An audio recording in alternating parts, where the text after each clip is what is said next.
إنما يؤمن بآياتنا الذين إذا ذكروا بها خروا سجدا وسبحوا بحمد ربهم وهم لا يستكبرون تتجافى جنوبهم عن المضاجع يدعون ربهم خوفا وطمعا ومما رزقناهم ينفقون فلا تعلم نفس ما أخفي لهم من قرة أعين جزاء بما كانوا يعملون.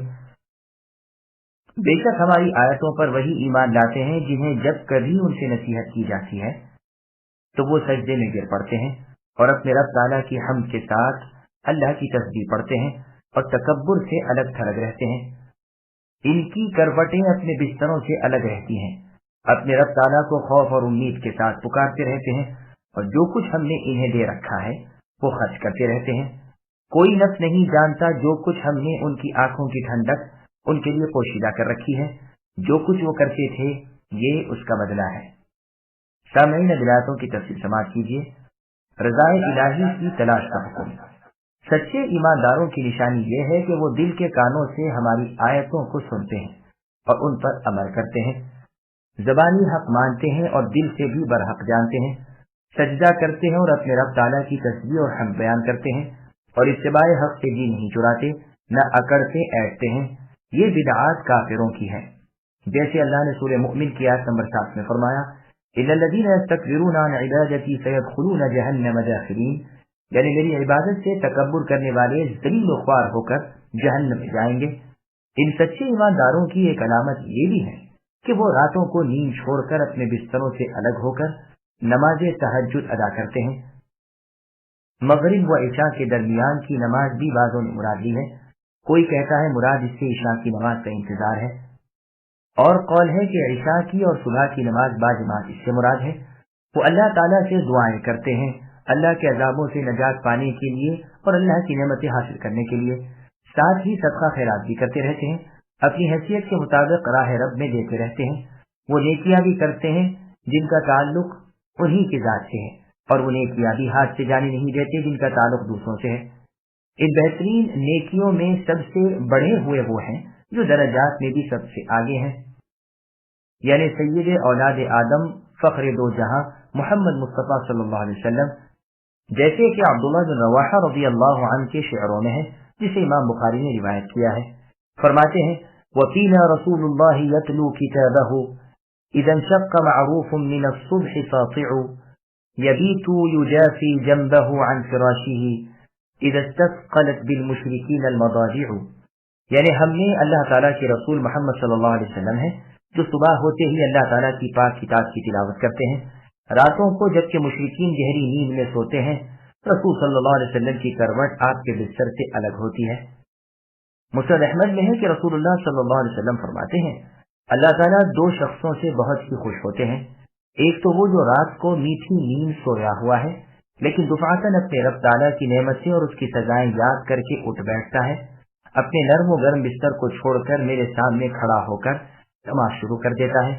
دوسرا وہ شخص جو ایک غزوے میں ہے، کافروں سے لڑتے لڑتے مسلمانوں کا پاسا کمزور پڑ جاتا ہے، لیکن یہ شخص یہ سمجھ کر بھاگنے میں اللہ تعالیٰ کی ناراضگی ہے اور آگے بڑھنے میں رب تعالیٰ کی رضامندی ہے، میدان کی طرف لوٹتا ہے اور کافروں سے جہاد کرتا ہے، یہاں تک کہ اپنا سر اللہ کے نام پر قربان کر دیتا ہے.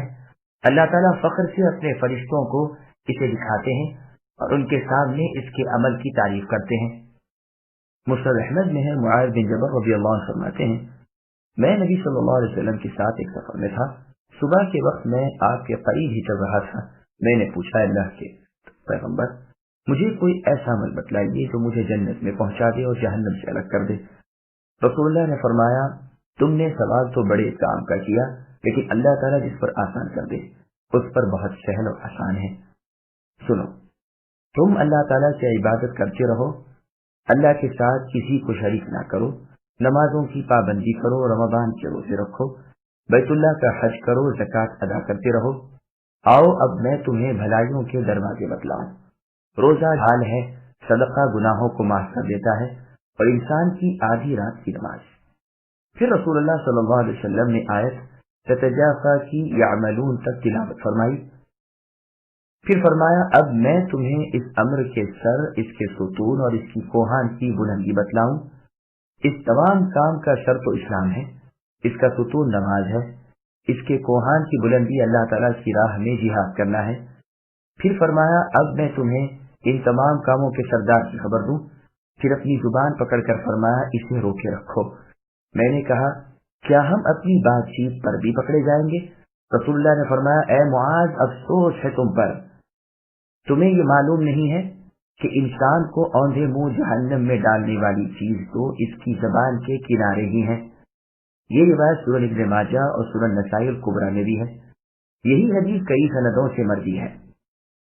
ایک روایت میں یہ بھی ہے کہ اس آیت تجافا کو پڑھ کر رسول اللہ نے فرمایا اس سے مراد بندے کا رات کی نماز پڑھنا ہے، اور روایت میں ہے رسول اللہ کا یہ فرمان مروی ہے کہ انسان کا آدھی رات کو قیام کرنا، پھر رسول اللہ کا اسی آیت کو تلاوت فرمانا مروی ہے۔ ایک حدیث میں ہے کہ قیامت کے دن جب کہ اول کو معلوم ہو جائے گا کہ سب سے زیادہ ذی عزت اللہ تعالیٰ کے نزدیک کون ہے، پھر لوٹ کر آواز لگائے گا کہ تہجد گزار لوگ اٹھ کھڑے ہوں، اور اس آیت کی تلاوت فرمائے گا تو یہ لوگ اٹھ کھڑے ہوں گے اور گنتی میں بہت کم ہوں گے۔ بلال رضی اللہ عنہ فرماتے ہیں کہ جب آیت اتری ہم لوگ مجلس میں بیٹھے تھے اور بعض صحابہ رضی اللہ عنہم کو مغرب کے بعد سے لے کر عشاء تک نماز میں مشغول رہتے تھے، بس یہ آیت نازل ہوئی۔ اس حدیث کی یہی ایک سند ہے۔ پھر آگے اللہ فرماتے ہیں ان کے لیے جنت میں کیا کیا نعمتیں ہیں اور لذتیں پوشیدہ بنا رکھی ہیں، اس کا کسی کو علم نہیں۔ چونکہ یہ لوگ بھی پوشیدہ طور پر عبادت کرتے تھے، اسی طرح ہم نے بھی پوشیدہ طور پر ان کی آنکھوں کی ٹھنڈک اور ان کے دل کا سکھ تیار کر رکھا ہے، جو نہ کسی آنکھ نے دیکھا نہ کسی دل پر خیال گزرا۔ بخاری کی حدیث قدسی میں ہے اللہ تعالیٰ فرماتے ہیں کہ میں نے اپنے نیک بندوں کے لیے وہ رحمتیں اور نعمتیں مہیا کر رکھی ہیں جو نہ کسی آنکھ کے دیکھنے میں آئیں، نہ کسی کان کے سننے میں، نہ کسی کے دل کے سوچنے میں۔ اس حدیث کو بیان فرما کر ابو ہریرہ رضی اللہ عنہ راوی حدیث نے کہا قرآن کی اس آیت کو پڑھ لو فلا تعلم نفس الی آخر۔ اس روایت میں قرتی کے بجائے قرات پڑھنا بھی مروی ہے۔ صحیح مسلم میں رسول اللہ صلی اللہ علیہ وسلم کا فرمان ہے کہ جنت کی نعمتیں جسے ملیں وہ کبھی بھی بے نعمت نہیں ہونے کا۔ ان کے کپڑے پرانے نہ ہوں گے، ان کی جوانی ڈھلے گی نہیں، ان کے لیے جنت میں وہ ہے جو نہ کسی آنکھ نے دیکھا، نہ کسی کان نے سنا، نہ کسی انسان کے دل پر ان کا وہم و گمان ہوا۔ صحیح مسلم ہی میں ہے کہ رسول اللہ صلی اللہ علیہ وسلم نے جنت کا وصف بیان کرتے ہوئے آخر میں یہی فرمایا، اور پھر یہ آیت تتجافا سے یعملون تک تلاوت فرمائی۔ حدیث قدسی میں ہے اللہ تعالیٰ نے فرمایا میں نے اپنے بندوں کے لیے ایسی نعمتیں تیار کی ہیں جو نہ آنکھوں نے دیکھی ہیں نہ کانوں نے سنی ہیں، بلکہ اندازے میں بھی نہیں آ سکتی۔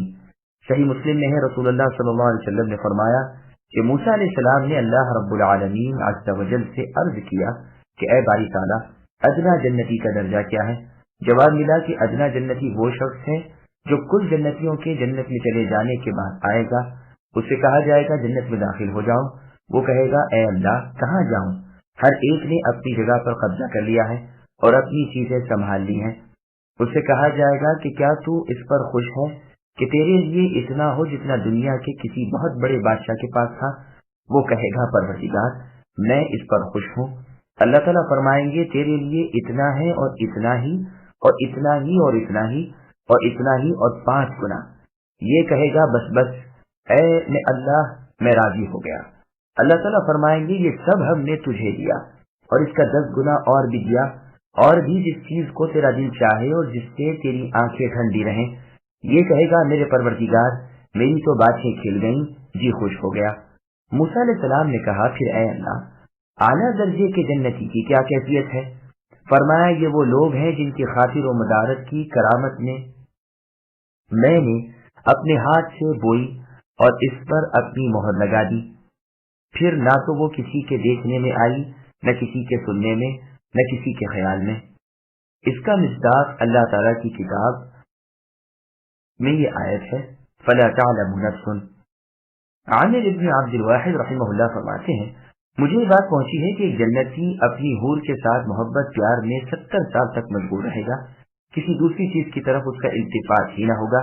پھر جو دوسری طرف التفات ہوگا تو دیکھے گا کہ پہلی سے بہت زیادہ خوبصورت اور نورانی شکل کی ایک اور حور ہے،